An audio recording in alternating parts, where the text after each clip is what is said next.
ndebe anyị bịakwanụ ka unu nụrụ n'obodo Naijiria bụzikwa na-agba ekpeluchi na moto unu na-afụ ebe a kịta anụnwa bụ GUO.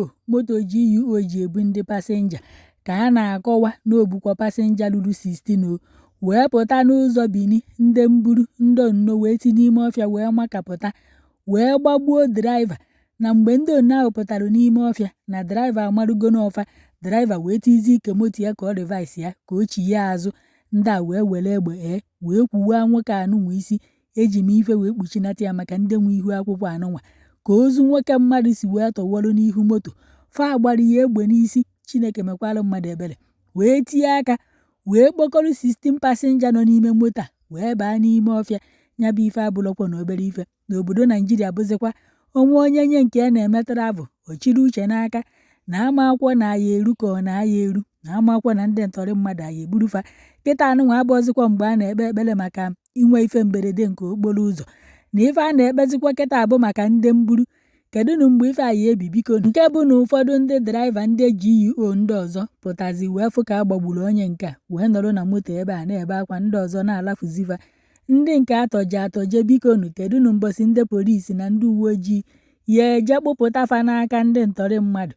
Malụkwa na onwe nwanne unu eme njem amakwa ebe moto a na-eje, na ọ na-eje Benin ka ọ na-eje Lagos ka ọ na-eje Abuja, amakwa ebe ọ na-eje andị amabekwa na ebe nya bụ moto si wee pụ. Nke bụ na ndị ntọrị mmadụ gbachidorufa n'ụzọ Benin ka a na-akọwa nke anụnwa mere. O nwekwa nwanne umerụ njem kpọkwa ya na fon inwetazikwa ya ka ị marụ na o so na ndị mburu bururu. Hei, Chineke mekwara obodo ebere.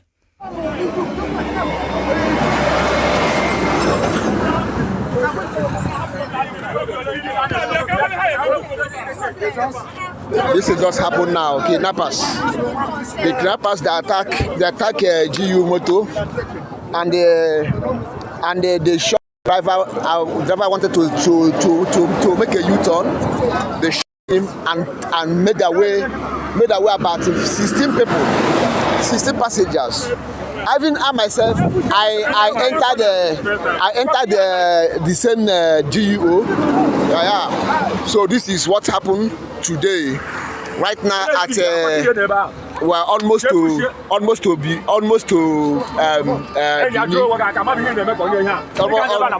Benin. That's what we are now. So that is what happened. This is my driver.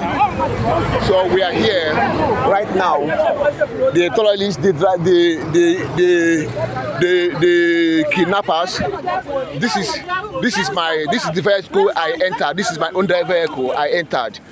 So this man left us at Ore where we went to eat before this thing happened. So we are here. This is the bush.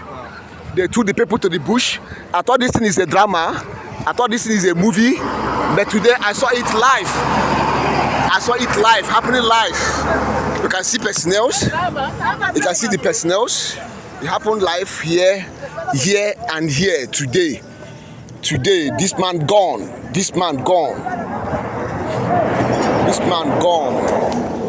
A GUO driver gone. They